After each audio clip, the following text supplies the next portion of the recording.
दोस्तों, कर्ण महाभारत के वीर योद्धाओं में से एक हैं, जिनकी छवि वर्तमान में एक शूरवीर और दानी के रूप में प्रतिस्थापित है।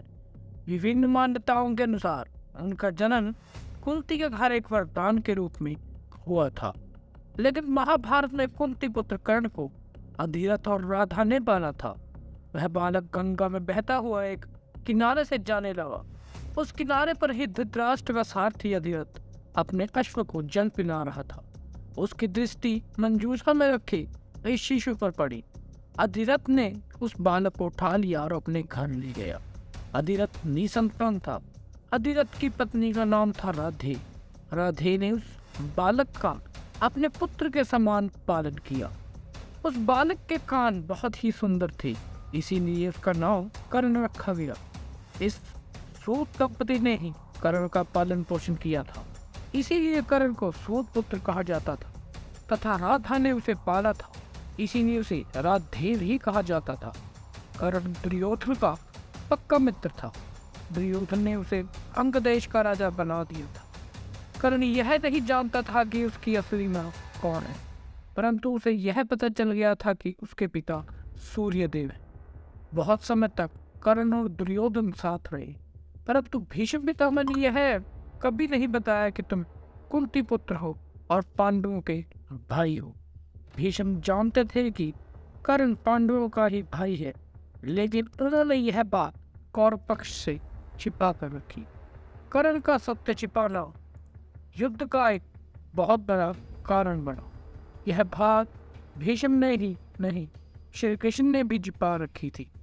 जब युद्ध तय हो गया तब जान पाए। कुंती भी राजमहल में कौरवों के बीच ही बहुत समय तक रही और बाद में वह महात्मा विदुर के यहाँ रहने लगी थी।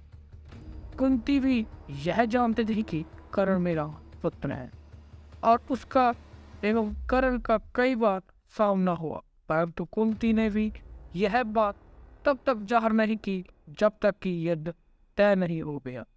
यही बात श्री कृष्ण को भी बहुत पहले से पता थी और वे भी कर्ण से कई बार मिले, परंतु उन्होंने भी कभी इस बात को जाहिर नहीं किया।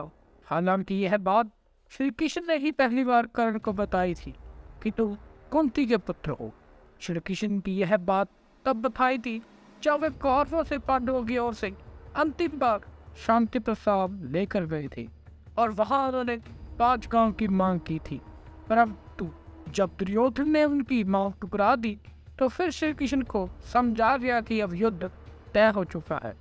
ऐसे में उन्होंने महात्मा विदुर के यहाँ रुकने के दौरान कर्ण को बुलाया और वे दोनों एकांत में गए। वहाँ श्री कृष्ण ने कर्ण को यह राज बता दिया कि तुम्हारी माता कुंती है और पांडव तुम्हारे सगे भाई हैं। यह जानकर कर्ण को बहुत धक्का लगा था और उन्होंने श्री कृष्ण से वचन लिया कि आप यह बात पांडवों को नहीं बताओगे। इसके बाद कर्ण से मिलने के लिए कुंती भी माता एकांत में गई थी और उन्होंने कर्ण से इसके लिए क्षमा मांगी थी। कुंती कर्ण के पास गई और उससे पांडवों के ओर से लड़ने का आग्रह करने लगी। कर्ण को मालूम था कि कुंती मेरी माँ है। कुंती के लाख समझाने पर भी कर्ण नहीं माने और कहा कि जिनके साथ मैंने अब तक का अपना सारा जीवन बिताया है उसके साथ मैं विश्वासघात नहीं कर सकता। तब कुंती ने कहा कि क्या तुम अपने भाइयों को मारोगे? इस पर कर्ण ने बड़ी ही दुविधा की स्थिति में वचन दिया, नाते तुम जानती हो कि कर्ण के यहाँ याचक बनकर आया कोई भी खाली हाथ नहीं जाता। अतः मैं तुम्हें वचन देता हूँ कि अर्जुन को छोड़कर मैं अपने अन्य भाइयों पर शस्त्र नहीं उठाऊंगा। जब कर्ण का वध हो गया उसके बाद उसके दाह संस्कार के समय ही दुर्योधन को यह बात पता चली कि कर्ण कुंती पुत्र था। यह जानकर सभी हैरान रह गए थे। दोस्तों, अगर आपको यह जानकारी अच्छी लगी हो तो हमारे इस चैनल को सब्सक्राइब, शेयर, लाइक जरूर कीजिएगा।